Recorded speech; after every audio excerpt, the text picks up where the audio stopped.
আমাৰ অসমৰ মুখ্যমন্ত্ৰী মহোদয় ডক্টৰ হিমন্ত বিশ্ব শৰ্মাই মোৰ এটা video' clip press meet TV চেনেলত ৰাইজক দেখাই আছে।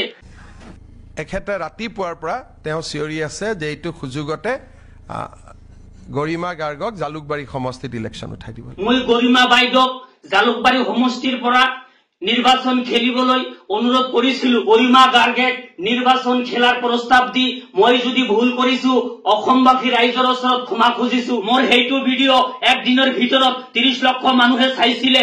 এইটো ভিডিঅ' আপোনালোকে লাইক কমেন্ট শ্বেয়াৰ কৰি দিব যাতে 40 লক্ষ মানুহ চাবলৈ পাৰে। এইটো ভিডিঅ' ৰাইজক দেখাই আছে। এইবিলাক ঠাইৰ এজন মানুহও গুৱাহাটীত যোৱা নাই। মামা আপুনি যিমানে নকক কিয় অসমৰ হিন্দু আৰু এটা কথা কৈ আছে জনাব মানুহে জীৱনত গীত নুশুনে। কাৰণ ইছলাম ধৰ্মৰ নিয়ম মতে মৌলবীসকলে গান শুনিবই নোৱাৰে। আপোনালোকে যদি স্যাৰ আপুনি এইটো ঠিকে কৈছে। জুবিন গাৰ্গ যেতিয়ালৈকে জীৱিত আছিল জুবিন গাৰ্গৰ এটা গীত শুনা নাছিলো কাৰণ আমি জানো আমাৰ শৰীৰত গান বাজানা নিষিদ্ধ আছে। এইটো আপুনি আকৌ ঠিকে কৈছে। ওয়াইন মিক্স থকা পাৰফিউম হেতু তেওঁলোকে লব নোৱাৰে, সেইকাৰণে তেওঁলোকে আতৰ লয়।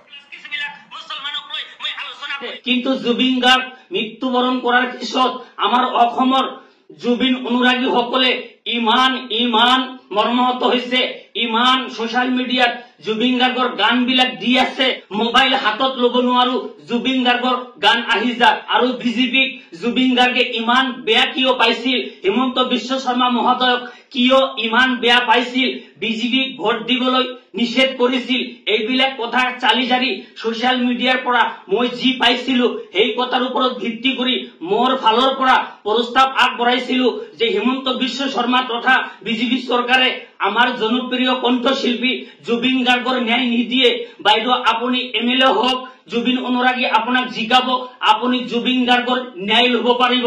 এইটো কি মই অপৰাধ কৰিছো নেকি ৰাইজ? আপোনালোকে কমেন্ট কৰি কব। গৰিমা গাৰ্গে নিৰ্বাচন খেলাৰ প্ৰস্তাৱ দি মই যদি ভুল কৰিছো অসমবাসী ৰাইজৰ ওচৰত ক্ষমা খুজিছো। আৰু যদি মই ভুল কৰা নাই মোৰ পক্ষত থিয় দিয়ক। গৰিমা গাৰ্গে যাতে নিৰ্বাচন খেলিব পাৰে আপোনালোকে সহযোগিতা আগবঢ়াব। এইখন অসমত আপুনি যেনেকুৱা হাঁহি ধেমালি আৰু সুন্দৰী যুৱতী লৈ সেলফি উঠি আছে এনেকুৱা কাম কোনেও কৰা নাই। আপোনালোকে চাই ল'ব যে ইছলামৰ নিয়ম হৈছে তেওঁলোকে গান বাজানা এইবিলাকত যদি কোনোবা ইয়াত ইছলাম ধৰ্ম কৰা সাংবাদিক আছে কব যে অন্তত মৌলবীসকলে এইটোত যাবই নোৱাৰে। ৰাতিপুৱা চাই মই হাঁহি আছো।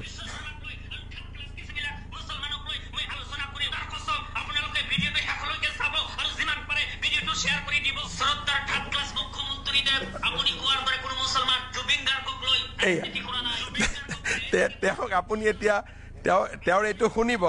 লাষ্টত গৈ তেওঁ কৈছে যে এইটোৱে সুযোগ জালুকবাৰী সমষ্টিত উঠাই দিব লাগে। মই বৰ লাজ পাইছো। মোৰ সেইটো ভিডিঅ' একদিনৰ ভিতৰত 30 লক্ষ মানুহে চাইছিলে। এইটো ভিডিঅ' আপোনালোকে লাইক কমেন্ট শ্বেয়াৰ কৰি দিব যাতে 40 লক্ষ মানুহ চাবলৈ পাৰে।